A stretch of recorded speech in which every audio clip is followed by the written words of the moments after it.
Neat పరీక్షలకు సంబంధించి ఏదైతే వివాదం అంతా చూస్తున్నాం, అందులో ప్రధానమైనటువంటిది కొంతమంది విద్యార్థులు కన్నీళ్లు పెట్టడం, వాళ్ళ మార్కుల లిస్టులు వాటిని ఫోకస్ చేస్తూ ఇట్లా జరగడం ఏంటి అని నిలదీయడం, ఇదంతా చూసాం. సరే, ఓ పక్కన సుప్రీంకోర్టు విచారిస్తోంది, అట్లాగే పలు కోర్టుల్లో కేసులు వేయటం, ఇదంతా నడుస్తుంది.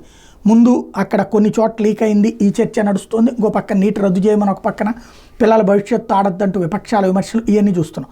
అయితే తాజాగా ఆయుషి పటేల్ ఎవరైతే నీట్ క్యాండిడేట్ తన వివరాలు మెన్షన్ చేస్తూ ట్వీట్ చేయటం, దాన్ని ప్రియాంక గాంధీ వాద్రా కూడా సమర్థించుతా ఇదిగో ఇట్లా అన్యాయం జరిగిన బిడ్డ అంటూ ఫోకస్ చేయడం, ఇదంతా చూసాం.